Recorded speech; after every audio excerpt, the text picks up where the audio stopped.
자, 오늘 말씀은 이사야서 53장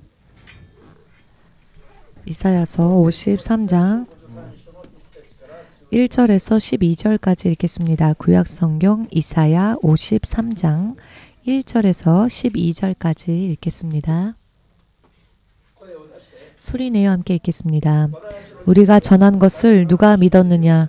여호와의 팔이 누구에게 나타났느냐? 그는 주 앞에서 자라나기를 연한 순 같고 마른 땅에서 나온 풀이 같아서 고운 모양도 없고 풍채도 없은즉 우리가 보기에 흠모할 만한 아름다운 것이 없도다. 그는 멸시를 받아 사람들에게 버림받았으며 간고를 많이 겪었으며 질고를 아는 자라. 마치 사람들이 그에게서 얼굴을 가리는 것 같이 멸시를 당하였고 우리도 그를 귀히 여기지 아니하였도다. 그는 실로 우리의 질고를 지고 우리의 슬픔을 당하였거늘 우리는 생각하기를 그는 징벌을 받아 하나님께 맞으며 고난을 당한다 하였노라. 그가 찔림은 우리의 허물 때문이요 그가 상함은 우리의 죄악 때문이라. 그가 징계를 받음으로 우리는 평화를 누리고 그가 채찍에 맞음으로 우리는 나음을 받았도다.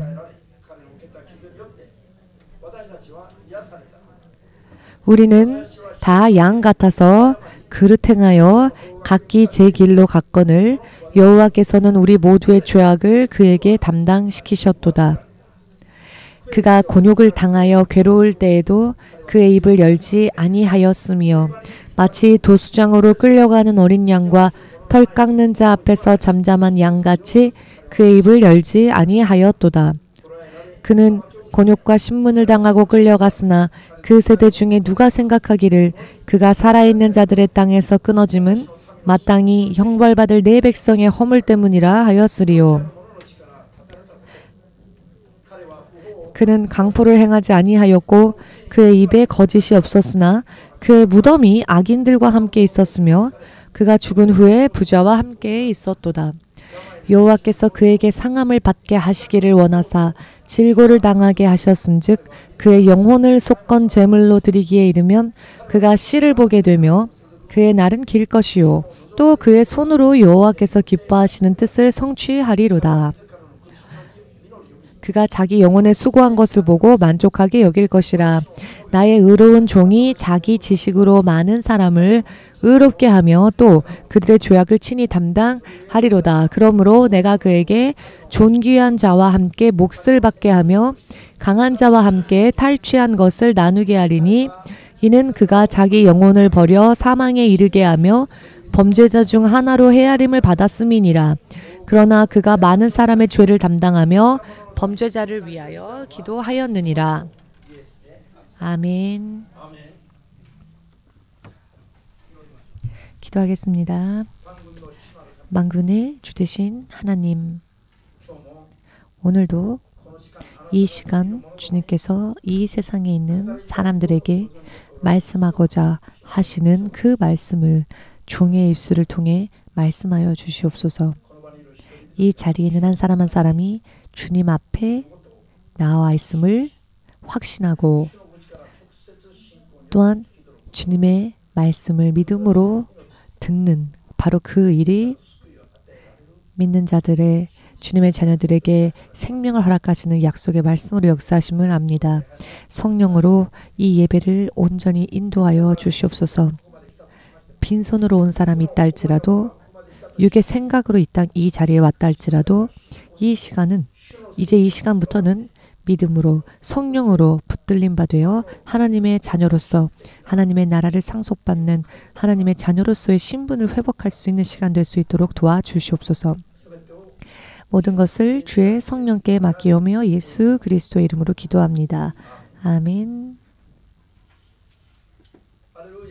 할렐루야. 몇 년 전 이야기입니다. 한국의 이전 대통령이었던 박근혜 대통령이 있습니다. 그가 구치소에서 문 앞에서 이야기를 한 것이 있는데요. 그가 그때 흐느껴 울었다라고 합니다. 한 나라의 대표자였던 대통령이었던 사람이 생각하지도 못했던 일을 통해 이제는 구치소 앞으로 끌려 나와 그 구치소에 수감당하게 되었고, 그 구치소에서 자기가 수감되어야 할 그 방 앞에 섰을 때에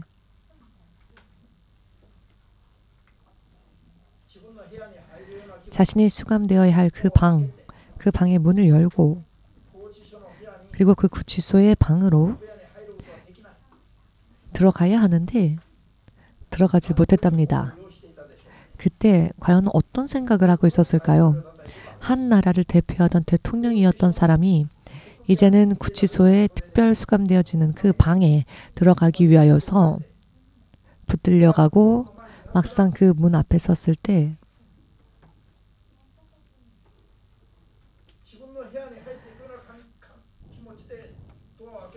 자기 방을 들어가는 것처럼 그 문을 열 수가 없는 것이죠. 그 방문 앞에 멈춘 채로 흐느껴 울었다고 합니다. 그 기분을 여러분들도 상상하실 수 있을 거라고 생각합니다. 대통령이었던 사람이었습니다. 가장 최고의 권력 위에 섰던 사람이었습니다. 인생의 가장 최고의 권력에 서 있었던 사람이 가장 밑바닥으로 떨어지고 그 가장 밑바닥에 문을 열려고 할 때 그 기분은 정말 절망이었을 겁니다.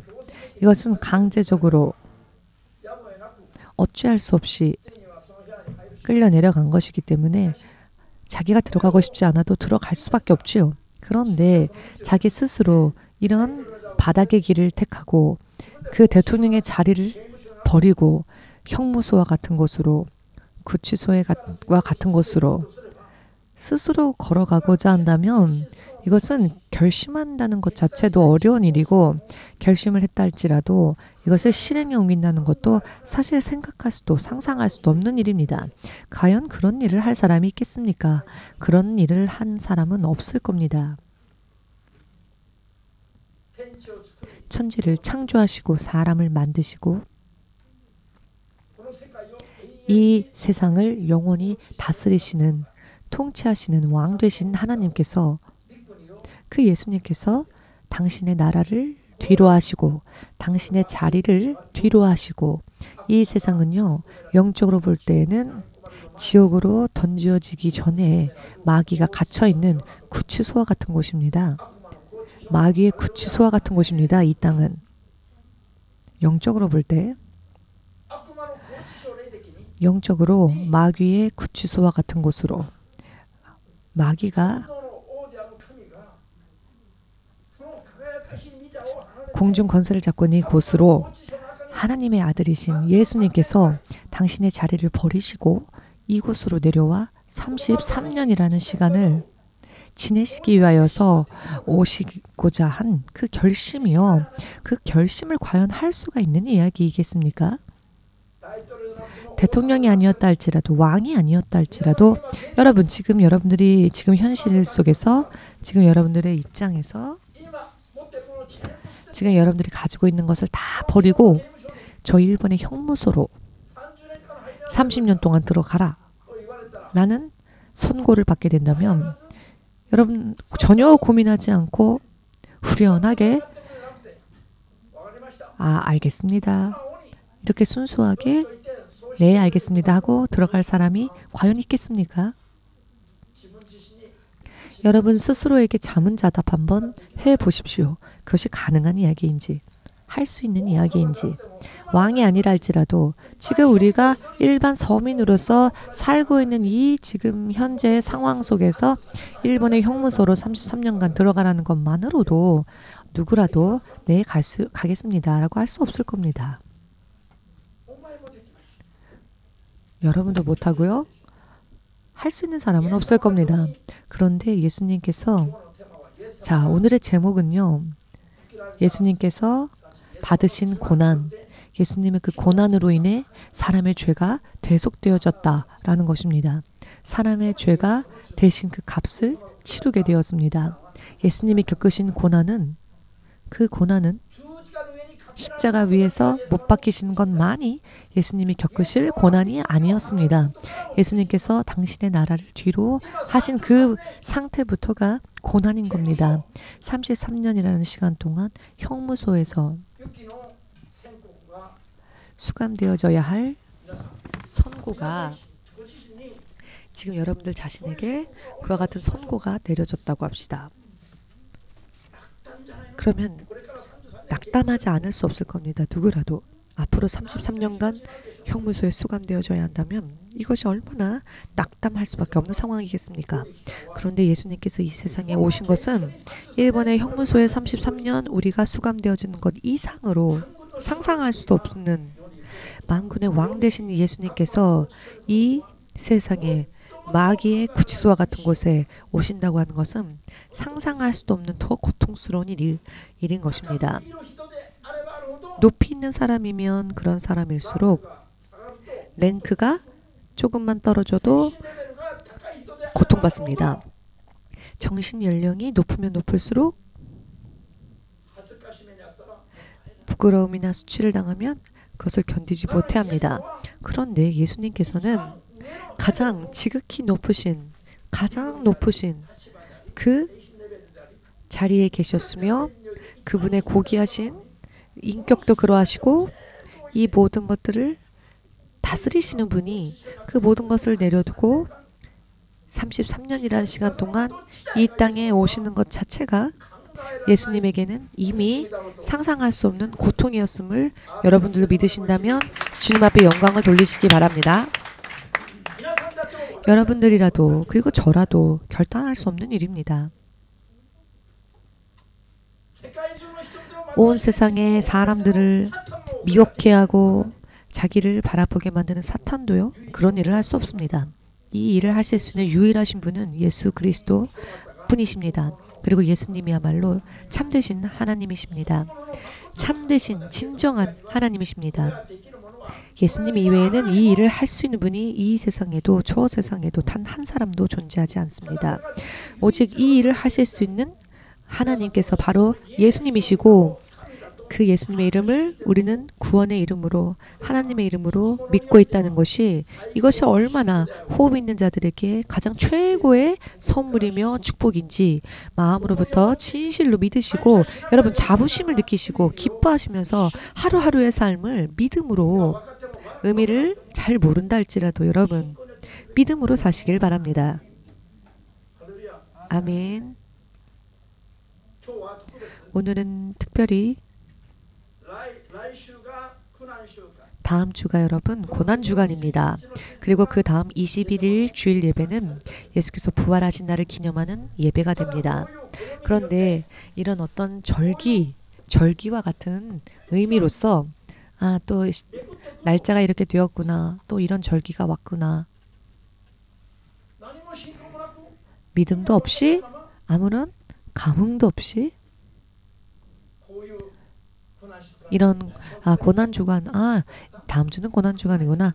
다음 주는 부활절 예배구나 라고 하는 것으로는 여러분 정말 의미가 없습니다. 우리는 미리 사전에 그 깊은 의미를 깨닫고 또 믿음 생활에 있어서 이 소중함, 이 가치, 이와 같은 것을 알고 왜 이렇게 해야 하는가 그 의미도 이해하고 이해하신 그 위에 여러분의 믿음 생활을 하시지 않으면은 믿음 생활이 헛되게 지나갈 수 있습니다. 헛되게. 예수님께서 일부러 우리를 위하여 이 땅에 오시고 받으신 고난이 우리와 아무런 관련이 없어지게 된다면 이 모든 일들이 우리에게 무슨 소망이 될 수 있겠습니까? 그러니 여러분 오늘은요 우리 기본으로 돌아가고자 합니다. 기본으로 돌아가서 하나님 되신 예수님께서 33년이라는 시간을 이 세상에 오신 것 그 자체가 예수님에게는 상상할 수 없는 고난이었으며 십자가에 못 박히시는 것 십자가에 못 박히시기까지 이 땅에 임하시고 이 땅에서 하루하루를 사셨던 것 자체가 예수님에게는 사실 견딜 수 없는 고난이었다는 것. 십자가에 못 박히시는 때 그 십자가에 못 박히셨을 때의 고통과 아픔은 사람으로는 상상할 수가 없는 아픔이었습니다. 격렬하고 거센 아픔이었습니다. 우리는 그것을 알아야 합니다. 왜 하나님 되신 예수님께서 그렇게까지 하지 않으시면 안 되었는지를 우리는 알아야 합니다. 아멘 되십니까? 그것은 예수님 당신을 위한 일이 아니었습니다. 예수님 당신을 위하여 그 고통스러운 길을 걸어야 한다 할지라도 사실 나를 위해서라 할지라도 이 길을 어떻게 걷겠습니까? 세상 사람들은요, 자기를 위한 길이라 할지라도 고통스러우면, 절망스러우면 어떻게 합니까? 견디지 못할 경우에는 자살까지라도 하고 싶다라고 생각하지 않습니까? 나를 위해 사는 내 인생이라 할지라도 고통스러운 일이 계속 일어나면 자살하고는 자기의 삶을 마감하고 싶다라고 생각합니다. 그런데 예수님은요, 당신의 삶을 위해서가 아니라 우리와 같이 예수님께 등 돌렸던 사탄의 자식이 되었던 우리들을 위하여 예수님께서는 이 길을 생각하셨고 계획대로 실행하셨다는 것입니다. 이것이 얼마나 이루 말할 수 없는 축복입니까? 이것은 정말 말로 이루 표현할 수 없는 사랑입니다. 왜 그렇게 하셨습니까? 그것은 우리가 하나님의 자녀로서 살아야 할 우리가 하나님께 등을 돌리고 하나님으로부터 떠났기 때문입니다. 우리들의 죄, 우리들의 그 죄를, 그 죄값을 대신 치르시기 위해서, 그리고 우리를 다시 하나님의 자녀로 되돌려 놓으시기 위해서 하나님이신 예수님께서 그렇게까지 하지 않으시면 안 되었다는 것입니다. 먼저 예수님께서 겪으신 그 고통을 전부 다 우리가 맛볼 수는 없지만, 깨달을 수는 없겠지만은 그 일부 시종을 조금이라도 우리가 함께 나눈다면 이 때를 맞이하여서 다시 한번 우리가 생각을 해야 한다고 생각하는데요. 그 이유는 크리스찬들이 이 예수님의 은혜를요, 매일매일의 삶 가운데 별로 그다지 떠올리지 않고 삽니다. 예수님께서 나를 위해 죽으셨다라고 말로는, 입으로는 말하면서 그 실제로 삶을 보면은 믿지 않는 사람과 별반 다를 바 없는 삶을 사는 겁니다. 말로는 예수님을 믿는다고 하는데 마음은 예수님을 향하지 못하고 세상을 향하고 있는 그런 나날들이 많지요. 예수님을 믿노라 하지만은 예수님의 나라를 상속받기에 합당한 믿음 위에 서 있지 못한 사람들이 더 많습니다. 그 이유는 이 기본적인 하나님의 이 은혜를 잊어버리고 살기 때문입니다. 관념적으로는 알고 있지만 실제의 삶 가운데서는 이 예수님의 놀라우신 은혜를 내 삶 가운데서는 실천하며 살지 못하고 있죠. 그렇기 때문에 결국 예수님이 이렇게 놀라운 일을 행하여 주셨지만 나의 삶을 보면 아무 연관이 없는 것과 같은 삶을 살고 있는 겁니다. 그렇기 때문에 크리스찬들도 크리스찬임에도 불구하고 빛을 발하지 못하는 사람들이 많고요. 크리스찬임에도 불구하고 점을 치러 가는 사람도 있고요. 크리스찬이면서도 세상의 방법을 쫓아갑니다. 그러나 예수님으로 인해 열려진 길, 약속되어진 이 길은 무시합니다. 그냥 세상 사람들이 사는 대로 같이 삽니다. 이것이 믿는 자에게 합당한 삶이겠습니까? 먼저 예수님으로 인해 최선을 다해서 살고 하나님의 자녀로서 최선을 다해 사는 삶이 내 삶 가운데 가장 중요한 요소가 되어야 하는데 그와 같은 것은 안중에도 없고 믿지 않는 자들과 다를 바 없는 삶을 살면서 힘들거나 고통스러울 때만 예수님의 힘을 구한다면은 이것은 진정한 의미에서의 기독교의 신앙이라 할 수 없습니다. 기독교의 신앙은 내가 무언가 곤란할 때마다 주님을 찾는 것이 아닙니다. 기독교의 신앙은 지옥에 갈 수밖에 없었던 나의 그 신분을 영원히 사는 하나님의 자녀의 신분으로 바꾸어 주셨다라고 하는 믿음, 그렇게 해주신 분이 예수님이다 라고 하는 믿음, 그 믿음이 있어야 합니다. 아멘 되십니까? 그렇기 때문에 이 삶이, 지옥을 향해 갔던 내 삶이 천국으로 실제로 향하는 방향으로 바뀌어져야지요. 그렇게 하지 않는다면 믿는다 할지라도 무슨 의미가 있겠습니까? 자, 그렇다면 사람을 하나님의 자녀로 되돌리시기 위하여서 예수님께서 겪으신 그 고난은 먼저 어떠한 것이었습니까? 그리고 그것은 무엇을 의미하는 것이었습니까?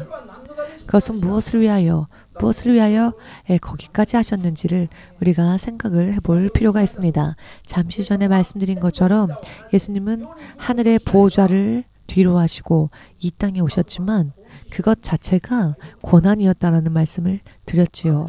아멘 되십니까? 이렇게까지 하지 않으면 안 되셨던 이유는 우리가 예수님께 등을 돌렸던 그 죄 때문이었습니다. 예수께서 이 땅에 오시는 것 이외에는 다른 방법이 없었습니다. 다른 길이 없었다는 것입니다. 하나님 당신께서 생명을 버리지 않으시면 안 될 이 하나의 길이, 하나님의 자녀로 우리를 되돌릴 길이 예수님이 이 땅에 오시는 것 그 이외에는 없었다는 겁니다. 이것을 우리는 마음속에 확실히 새겨두어야 합니다. 마귀의 구치소인 이 세상에 오신 예수님의 그 처음 모습은 구유에 누이신 모습이었죠. 말 구유에 강보에 쌓인 채 누워 계셨지요. 구유란 무엇입니까? 사실 말이 밥을 먹기 위한 식기와 같은 것이죠. 구유라고 하는 것은 말이 그 사료를 먹는 통입니다. 말 구유에 누였다라고 하는 것은 결국 말에게 먹히는 사료와 같다는 것인데, 예수님은 이 마귀의 세계, 마귀가 권세 잡은 이 땅에 마귀에게 당하기 위해 오셨다는 것입니다. 하나님이신 예수님께서 고통받기 위해 오셨다는 것입니다.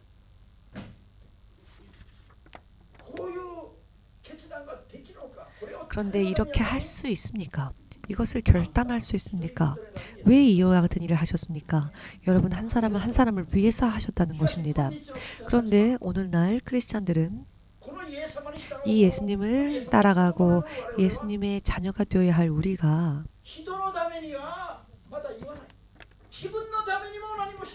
다른 사람들은 말할 것도 없고 자기 자신을 위해서도 아무것도 믿음으로 하지 않고 있습니다. 하나님 되시는 예수님은 이 세상에 오실 때부터 마귀에게 고통받기 위하여서 그 마귀의 식기 앞에 누워진 것 같이 그와 같은 모습으로 오셨다는 겁니다. 십자가에서 못 박히신 그때뿐만이 아니라 이 땅에 오신 그 순간부터 말입니다. 그 빛나는 보좌를 뒤로 하시고 온 그 순간부터 예수님의 그리스도의 그 삶의 시작이 바로 이와 같은 시작이었죠. 그런데 오늘날의 크리스찬들은 누군가를 위해서 하라라고 하면은 째려보죠. 왜 내가 저 사람을 위해서 해야 합니까? 왜 내가 저 사람을 위해서? 자, 그거는 그렇다고 칩시다. 자기 자신을 위해서도 안 합니다. 자기 자신을 위해서도 예수님을 위해서 살려고 하지 않습니다. 자기 자신을 위해서 살려고도 하지 않습니다. 그러면서 크리스찬이라고 말합니다. 교회가 하나님의 입술에서 나오는 말씀을 전하려 하지 않습니다. 그러면서 교회라고 합니다. 왜 그럴까요? 하나님의 입술에서 나오신 말씀, 그 진리를 그대로 진리를 전하면 세상에 있는 사람들이 싫어하기 때문입니다. 그래서 미움받지 않기 위해서, 사람들의 기쁨을 얻기 위하여, 사람의 얼굴빛을 살피기 위하여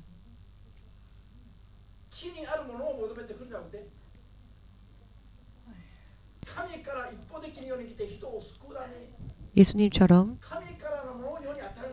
하나님의 것을 사람들에게 주기 위해서 오시는 게 아닌, 말씀하시는 게 아닌 세상의 교회들이 하나님의 것을 세상에게 말하지 않고 세상 사람들에게 맞추고 있고 세상 사람들의 기준에 맞추고 있습니다. 기독교가 얼마나 진정한 의미에서의 기독교의 모습, 본 모습을 잃고 있는지. 100km 정도 떨어졌다면 간단하게 돌아갈 수 있겠지만은 100km 정도가 아닙니다. 지구의 정반대로 떨어졌다 할지라도 다시 되돌아갈 수는 있겠지만은 그보다 더 멀리 참된 모습에서 떨어져 있습니다. 이해되지 않는다 할지라도 믿으셔서 여러분들의 영이 깨달을 수 있을 때까지 기도하시고 구하셔서, 만일이라도 내 인생이, 만일 오늘이 내 인생의 마지막 날이라 할지라도 구원에서 멀리 떨어지는 사람이 없도록 예수님의 이름으로 축복합니다. 아멘. 오늘 이사야서 53장의 1절에서 12절까지의 말씀을 읽었지요. 이 말씀 모두 그라고 가리키고 있습니다. 여기에서 그라 가리키는 그 분은 바로 예수님을 말씀하고 계시지요. 예수님께서 이 땅에 오셔서 예수님의 어릴 때의 모습도 말씀에 기록되어져 있죠. 그 외견은, 그 얼굴은 사람들이 보고 흠모할 만한 용모나 그런 어떤 품격이 없었다. 즉 보통 사람과 같았다. 하나님으로서의 빛나는 어떤 놀라운 그와 같은 빛은 가리워진 채 이 땅에 오셨습니다. 그래서 세상 사람들은 예수님을 무시했지요. 십자가에까지 못 박았습니다. 예수님은 하나님으로서의 모습을 숨기시고 세상 사람들 가운데서도 흠모받지 못하는 모습으로 오셨습니다. 그리고 그분은 질고를 하셨다. 그분은 병을 아셨다라는 것입니다. 여러분, 여기서 병을 아셨다라고 하는 것은 지식으로 알고 있다라는 것이 아니라 실제로 육신으로서 체험하심으로 알았다. 예수님은 질병도 겪으셨다라는 것입니다. 언제까지입니까? 그분께서 30세가 될 때까지 성령으로 인해 이 세상에 공생애를 시작하시는 그 시간이 되기 전까지 그분께서 이 땅에서 30세가 되시기까지는 세상 사람들의 흠모를 받을 만한 부분이 없었고 질고를 아셨던 분, 병약하셨다, 병을 겪으셨다, 체험하셨다라는 것입니다. 이해가 되시는지요?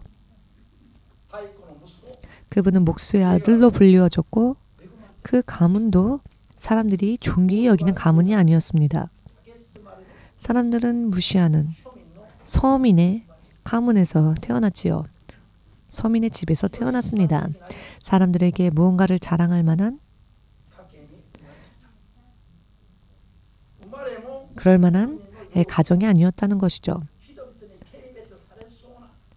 당신의 그 모습이 보통 이하의 모습으로 오셨다. 보통 이하의 수준의 삶을 사셨다. 그 삶의 질이 말입니다. 그리고 그분은 병약하셨다. 그분은 감기도 걸리셨고 배가 아프실 때도 있으셨고 두통이 일어날 때도 있으셨고 30세가 되기까지는 사람들이 무언가 존귀 여길 만한 그런 삶이 아니었다.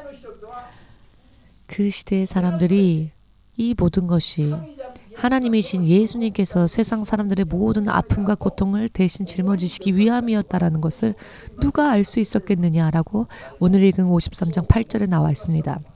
아무도 그것을 헤아리지 못했다는 것입니다. 그냥 목수의 아들로서 한 남자가 이 땅에 태어났고 존재하고 있다라고 가볍게 생각하고 취급하고 있었다는 것입니다. 세상 사람들이 예수님을 그렇게 생각하고 있었다는 것입니다. 대수롭게 생각하지 않았다는 것입니다. 가볍게 생각했다는 것입니다. 그런데 이렇게 이와 같은 모습으로 오신 이유는 무엇입니까? 우리를 위함이셨다라는 것입니다. 우리를 존귀케 하시고 우리들의 모든 질병과 아픔을 대신 담당하시기 위함이었다. 그러나 당시의 사람들도 오늘날의 사람들도 이 사실을 인정하는 사람들이 적습니다. 예수님께서 일일이 그 육체의 아픔을 겪으셨던 것은 예수님을 믿는 모든 자들의 질병을 치유하시기 위함이었습니다. 이것은 이사야서에 기록되어진 예언이었죠. 예수께서 이 땅에 오시기 전에 예언이었습니다. 그런데 고린도전서 8장 9절 말씀을 보시면 모든 것을 다 가지고 계신 가장 풍성하신 그분 즉 예수님께서 스스로 가난한 모습으로 오신 이유가 있다. 그것은 세상에 있는 사람들의 모든 가난함을 그분께서 대신 담당하시고 믿는 자들을 풍성하게 하시기 위함이었다. 베드로전서 2장 말씀을 보시면 2장 4절 말씀을 보시면 예수께서 받으신 그 상처로 인해 너희가 나음을 입었다. 나음을 입었다. 언제입니까? 예수님께서 상처 입으셨을 때 그 예수님의 이름을 믿는 누구? 사람들의 질병이 그 순간 이미 치유되어졌다는 것입니다. 여러분들이 만일 지금 질병을 가지고 있다 합시다. 그것은 2000년 전에 예수님께서 이미 그 육신에 상처 입으셨을 때 치유되어진 병입니다.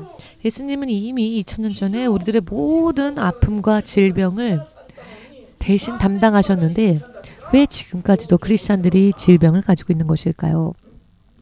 왜 그럴까요? 예수님의 역사 속에 우리가 온전히 들어가지 못하고 예수님의 약속을 믿는 그런 믿음 위에 온전히 들어가지 못했기 때문입니다. 믿으시기를 예수님의 이름으로 축복합니다. 예수님의 이름을 믿는 사람들은 그 순간부터 모두 2000년 전으로 거슬러 올라가게 됩니다. 예수님께서 고통받으신 그 순간 그 순간부터 예수를 믿는 모든 자들의 운명이 바뀌어졌고 이미 2000년 전에 우리들의 모든 근본적인 문제는 해결되어졌습니다. 이것을 믿고 출발하는 것이 크리스천들의 믿음의 출발입니다. 의미를 이해하시겠는지요? 예수님은 이와 같은 고통을 받으셨는데 이 모든 것은 우리들의 죄, 우리들의 허물을 대신 담당하시기 위함이었다. 대신 전부 다 받으시고 그 모든 것들을 지우시기 위함이었다. 당신의 이름을 믿는 모든 사람들의 질병을, 불화를, 아픔을, 고통을, 저주를, 멸망을, 형벌을 대신 담당하셨다. 이미 예수께서 그것을 담당하셨다는 것입니다. 그리고 또 그것을 위하여 이 땅에 오셨고 30년 동안 예수님은 육신을 입고 세상 사람들의 모든 죄와 허물과 질병을 다 담당하셨다는 것입니다. 그리고 십자가에 못 박히시고 피를 흘리심으로써 사람이 하나님으로부터 끊어져 지옥 갈 수밖에 없었던 그 운명을, 그 생명을 구원하심으로 하나님의 앞으로 되돌려 놓으셨습니다. 하나님 앞에 있는 것이 생명이고요. 하나님에게 끊쳐진 것이 죽음입니다. 예수님께서 피를 흘리심으로 인해 사람이, 하나님으로부터 끊쳐졌던 사람이 하나님 앞으로 되돌아갈 수 있게 되었고 이것이 바로 생명이고 이것이 바로 구원입니다. 전부 예수님의 모든 역사를 보시면 예수께서 하나에서 열까지 모든 고통을, 질고를 겪으셨던 것은 우리 세상 사람들이 담당하고 있었던 모든 것들로부터 우리들을 자유롭게 하시기 위함이었습니다. 우리가 예수께서 사실 겪지 않으셔도 될 일을 당신을 위해서 겪으신 것이 아니라 바로 우리를 위하여서 겪으셨다는 것입니다. 예수님의 고난, 예수께서 받으신 그 고난, 그것은 사람의 죄를 용서하시고 그 죄의 결과인 저주로부터 해방케 하시고 하나님의 자녀의 신분으로 회복시키기 위함이었다는 것을 믿어야 합니다. 이것을 믿으면 여러분들은 이제 병약한 인생, 연약한 인생, 병에 걸리기만 하는 육신에서 자유로워질 수 있습니다. 아픔과 고통과 슬픔만 끌어안고 있는 삶 가운데에서 자유로워질 수 있습니다. 세상에 있는 질병 속에서 여러분들이 걸려 넘어지지 않게 됩니다. 돈이 없으니까 힘들고 질병이 있으니까 고통스럽고 그것 때문에 걸려 넘어졌다라고 했었던 삶 가운데에서 자유로워질 수 있습니다. 세상 사람들은 질병 속에서 허덕여도 나는 주님의 은혜를 맛볼 수 있고 세상 사람들이 부족함으로 인해 고난을 받아도 우리는 주님 안에서 풍성함을 입을 수 있으며 내가 예수님의 사람이라고 말하며 나의 삶을 통해 역사하시는 예수님을 증거할 수 있다는 것입니다. 아멘 되십니까? 그런데 크리스천들이 예수님의 역사하심을 자신의 믿음으로 하나로 합하려고 하지 않습니다. 관념적으로는 알고 있지만 삶 가운데에서는 연결시키지 않기 때문에 크리스천들이 안 믿는 자와 마찬가지로 연약합니다. 오히려 안 믿는 사람들이, 부자들이 더 잘 나가는 것 같고 오히려 크리스천들이 그 사람들을 보고 부러워합니다. 눈알이 튀어나오듯이 아니 저 사람은 어떻게 저렇게 잘 살지? 열심히 기도하고 금식하고 하나님께 간구하고 얻는 그 기도 제목을 보면은요 결국은 세상 사람들이 원하는 것입니다. 왜 악착같이 기도하고 금식하면서 원하는 기도 제목이 세상에 있는 것들입니까? 예수님으로부터 얼마나 떨어진 삶입니까? 세상 사람들이 구하는 것을 믿는 자들도 금식하고 기도하며 구하고 있습니다. 그러면 어떻게 합니까? 저는 예수님을 믿고 난 뒤, 예수님으로 인해 살게 된 뒤 저는 모든 것에서 자유로워졌습니다. 먼저 욕심이 없어졌습니다. 세상을 향한 욕심이. 먹고 싶다, 마시고 싶다, 맛있는 거 먹고 싶고 높은 지위에 올라가고 싶고 돈 많이 벌고 싶고 하는 모든 것에서 자유로워졌습니다. 그 대신 또 다른 거룩한 의미에서 욕구가 제 안에 채워졌는데요. 그것은 무엇이었냐면 예수님을 바르게 믿고 싶다라고 하는 욕구였습니다. 반드시 구원에 이르고 싶다. 많은 사람들을 구원으로 인도하고 싶다라고 하는 욕구가 꽉 찼습니다. 예전엔 세상을 향했던 그 욕구들이 다 제하여지고 자나 깨나 무언가 사람들에게 문제가 생기면 그 문제 때문에 주님 이 사람을 부탁합니다. 이 사람을 긍휼히 여겨 주시옵소서. 지금 끌어안고 있는 문제를 해결하여 주시옵소서. 해결시켜 주시옵소서.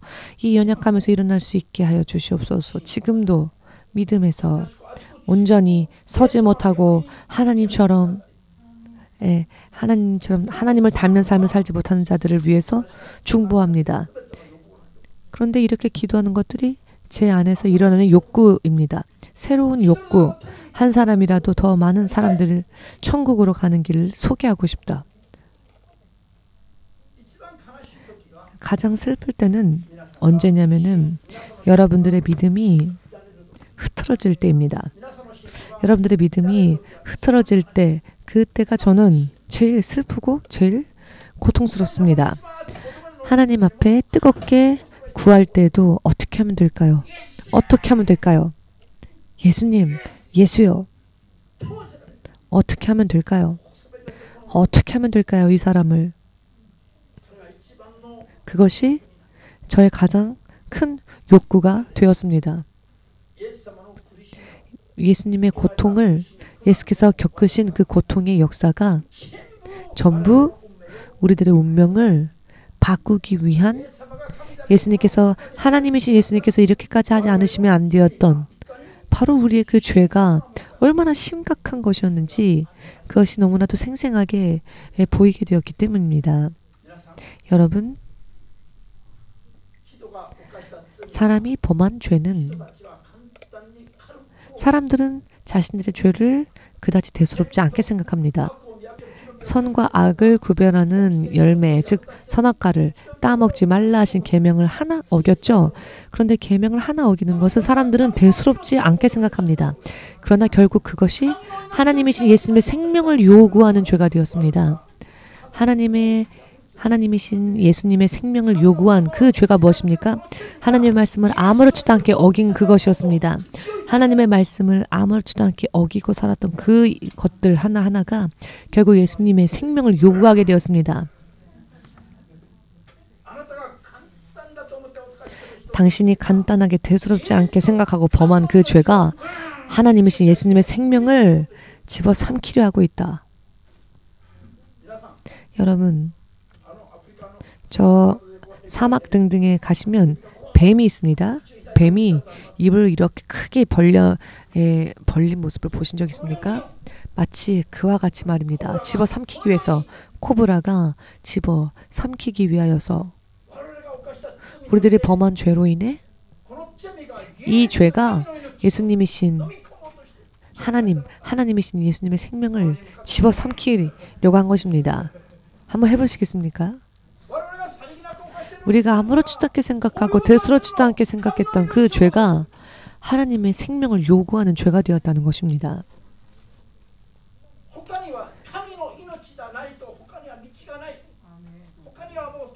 예수님의 생명이 없이는 길이 없는 이 무서운 죄를 범하는 삶을 우리가 하루하루 아무렇지도 않게 살고 왔는데 이것이 얼마나 끈질기고 얼마나 큰 죄인지를 우리는 뼈저리게 느껴야 합니다. 하나님의 생명을 받지 않으면 안 될 정도로 심각했다는 것입니다. 예수님께서 당신의 생명을 허락하지 않으시면, 그 대가를 대신 지불하지 않으시면 세상에 그 어떤 것도 그것을 지불할 대가 있는, 가치 있는 것이 없다는 것입니다. 온 세상의 모든 보석을 다 모아서 한 사람의 죄를 계산하려고 하여도 계산할 수가 없다는 겁니다.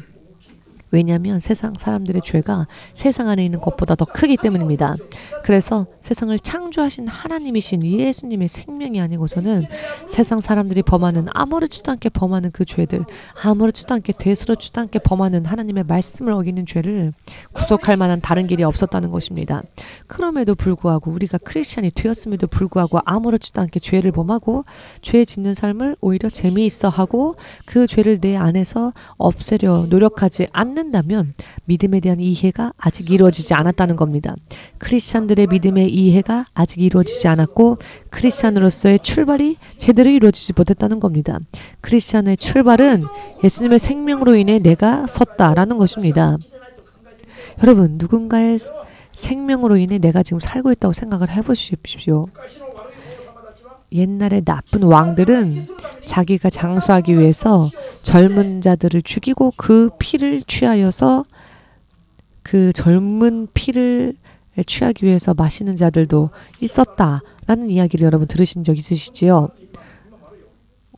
오늘날에도 그런 일들이 있답니다. 어떤 나라에서 그랬는지 여러분 아시죠?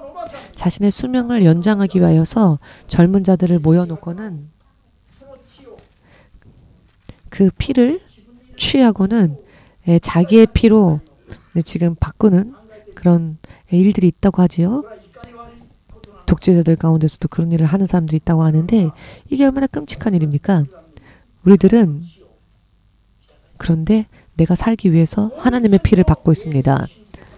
그런데 그 죄가 이렇게 큰데 내가 예수 믿고 나서도 그 죄를 계속 범한다면 이것이 얼마나 큰 일입니까? 여러분, 다음 주는 고난주간이라고 말씀드렸습니다. 그 고난주간이 여러분들에게 어떠한 관계가 있습니까? 아무것도 모르는 채 그냥 다음 주를 맞이했다고 한다면 그것이 무슨 의미가 있을까요? 예수께서 부활하셨다.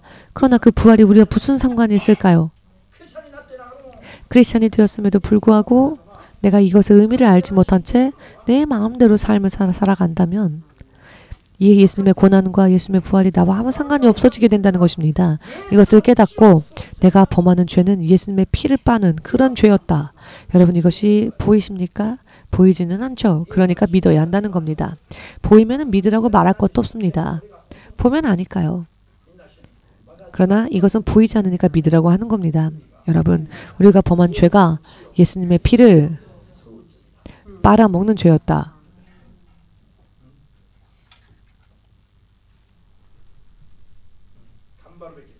그러니 우리가 얼마나 힘을 내야 하겠습니까? 노력해야 하겠습니까? 예수께서 그 보혈을 흘리시고 우리들을 죄에서 구원하시기 위하여서 역사하셨습니다. 이것을 잊어버리고 믿음 생활을 산다면 예수님으로부터 나도 모르는 사이에 떨어져 있는 삶을 살게 되는 것일 것입니다. 할렐루야. 지금은 육체 감각에 묶여있기 때문에 보이지도 않고 들리지도 않으니까 모두가 자기 마음대로 살죠. 자, 그렇기 때문에 우리는 성령을 구해야 한다는 겁니다. 성령을 의지하지 않고는 네 육신의 이 감각을 뛰어넘을 수가 없습니다. 내가 민감하게 주님의 뜻대로 살아갈 수가 없습니다. 내 육의 감정, 내 육의 기분에 붙잡힌 채 믿음 생활을 살 수가 없습니다.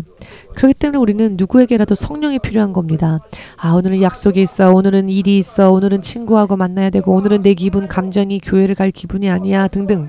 오늘은 몸이 안 좋아, 컨디션이 안 좋아, 육의 생각을 가지고 살다 보면 예수님으로부터 결국 떠날 수밖에 없는 이야기들만 되어가고 마는 것입니다.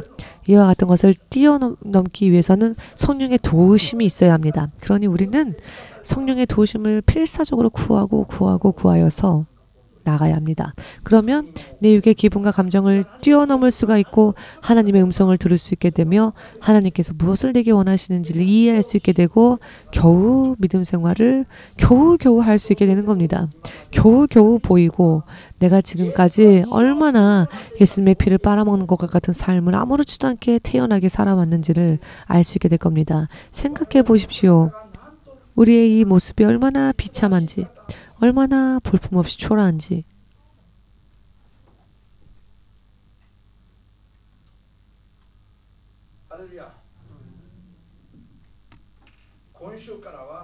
이번 주부터는 여러분들이 온전히 깨달으셨으면 합니다. 하나님이신 예수께서 십자가에 못 박히시기까지 겪으셨던 모든 수치와 모든 아픔과 하나님께서 세상 사람들의 세상 속에 와서 그 사람들에게 당신께서 지으신 그 자들에게 침뱉음을 당하고 주먹으로 맞으며 저주받고 조롱받으면서도 예수님은 그 입술을 열지 않으셨습니다.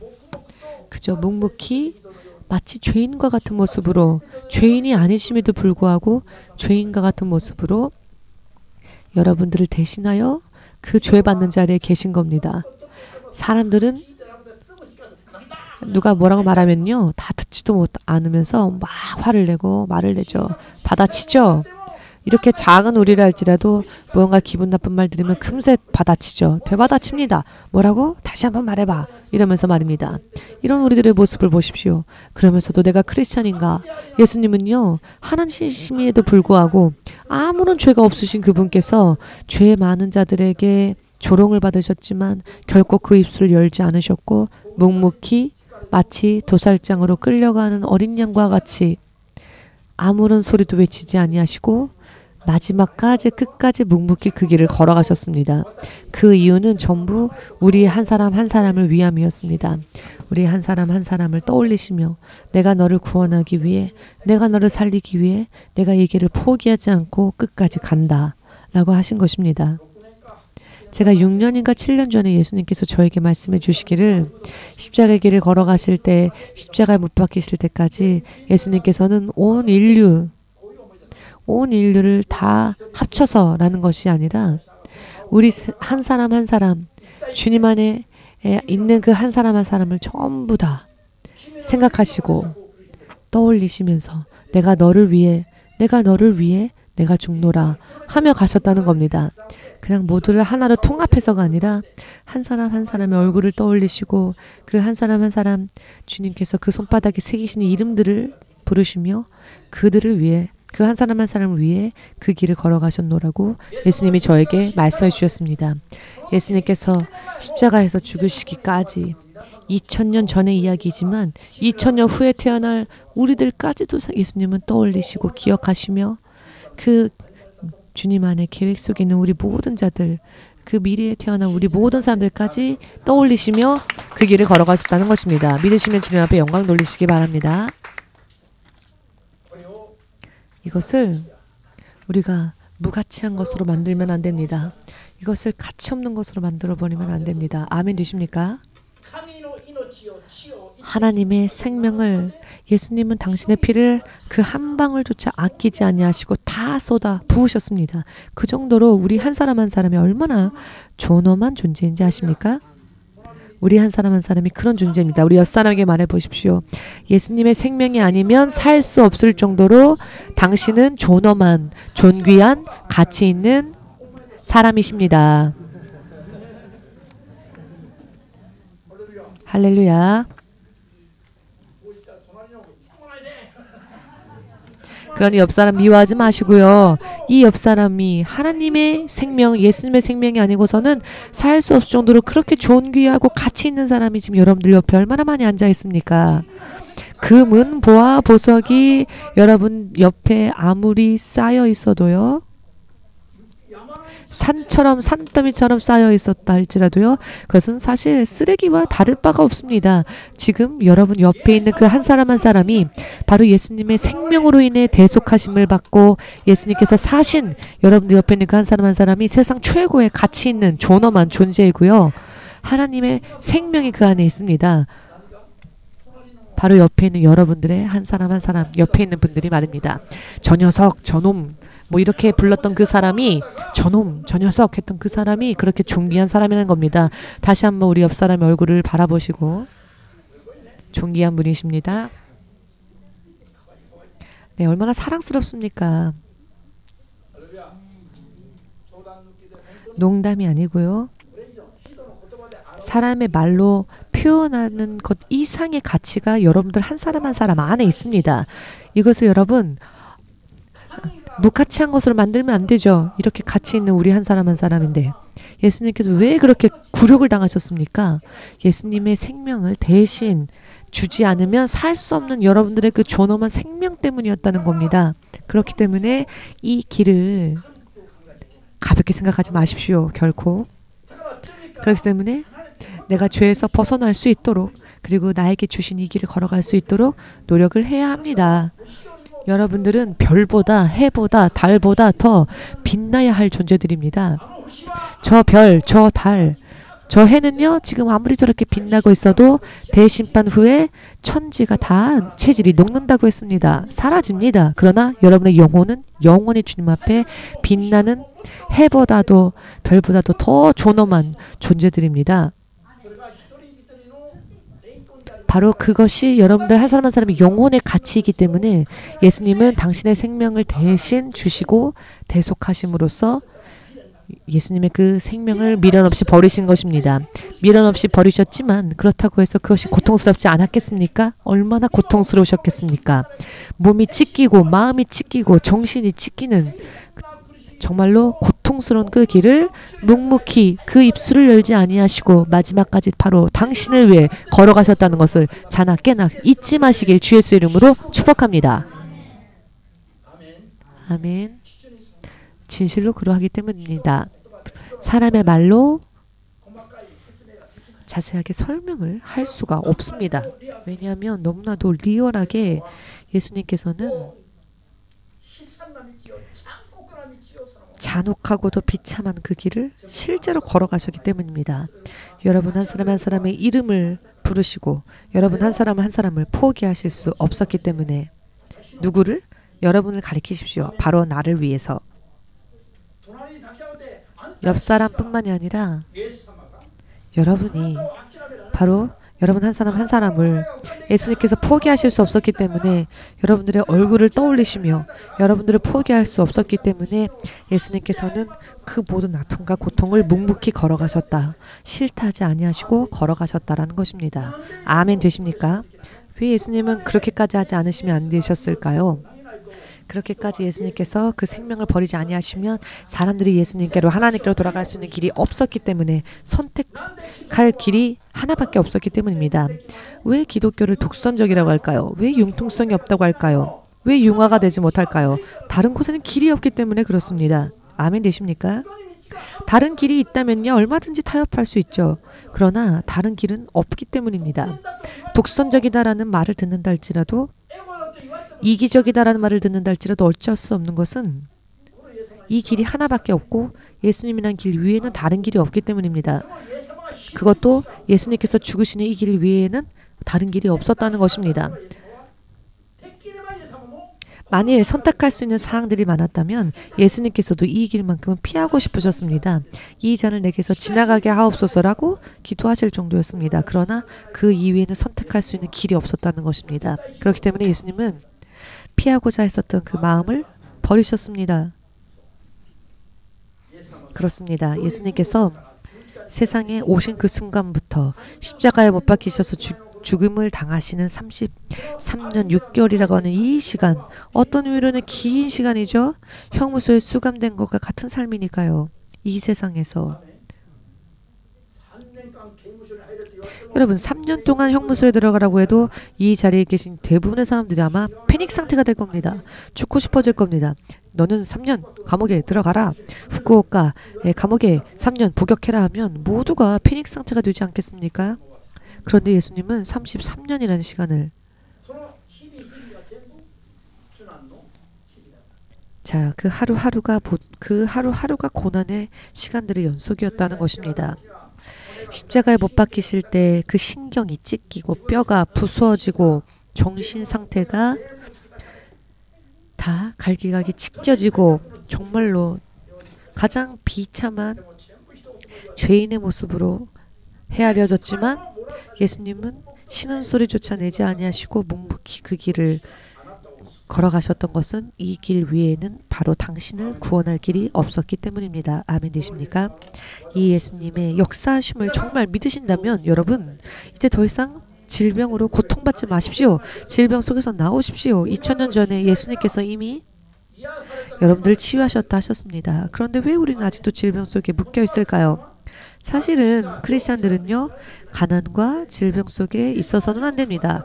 왜냐하면 사실은 예수님이 전부 다 대신 담당하셨기 때문에. 아멘 되시는지요? 크리스찬은 세상에 이 세상 사람들에게 모범이 되어야 합니다. 사람은 이렇게 살아야 한다라고 세상 사람들에게 모범을 제시해야 할 모델이 되어야 하는 존재들이 크리스찬입니다. 그런데 크리스찬들이 세상에 있는 불신자들의 풍성함을 부러워합니다. 이것은 뭔가 잘못돼도 단단히 잘못되어진 것입니다. 왜 예수님을 믿고는 믿지 않는 불신자들의 성공을 부러워합니까? 믿음이 하나에서부터 틀렸기 때문입니다. 세상의 크리스찬들, 세상의 왕, 세상의 대통령들이 오히려 우리들을 부러워할 수 있게끔 해야 합니다. 만들어야 합니다. 성령님께서 함께 하심으로 인해 권위 있는 삶을 우리가 살아야 하고 권능에 찬 삶을 살아야 합니다. 저는 불신자 앞에 가면 절대로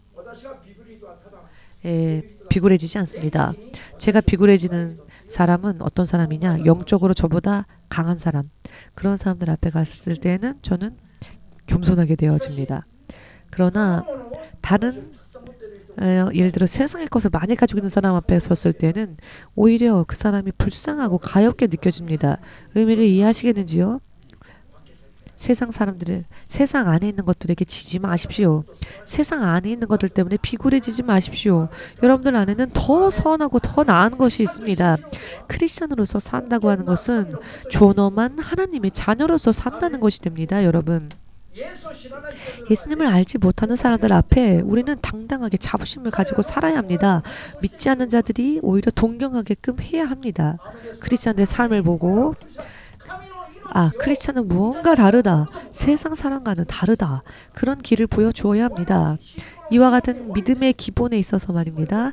믿음의 기본에 있어서 이렇게 기본 위에 서서 살지 않으면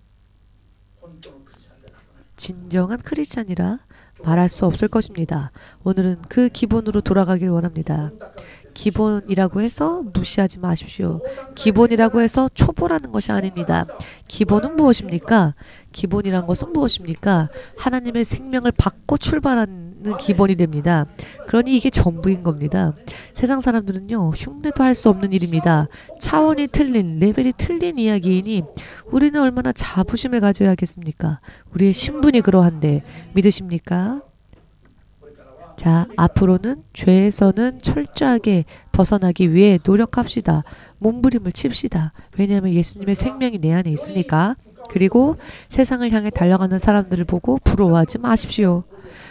오히려 우리는 하나님의 자녀로서 자부심을 가집시다. 그리고 오히려 세상 사람들이 우리를 보고 부러워할 수 있게끔 차원이 틀린 거룩한 삶을 삶으로써 세상 사람들이 우리를 보고 무시하지 못하고 오히려 우리들을 보고 두려워할 수 있도록 그와 같은 삶을 사시기를 예수님의 이름으로 축복합니다. 아멘. 정말로 그렇게 되고자 원하십니까? 정말로 이해가 되셨는지요? 그렇다면 아멘으로 주님 앞에 영광 돌리시고, 다음 주에는 고난 주간이 되는데요. 그 다음 주는 부활 주간이 됩니다. 부활주가 됩니다. 이 의미 하나하나를 그저 단순한 절기로 생각하지 마시고 그 의미를 뼈저리게 상고하시고 묵상하시고 생각하시고 노력하며 삽시다. 우리 예수님의 이름 3번 부르고 기도하겠습니다.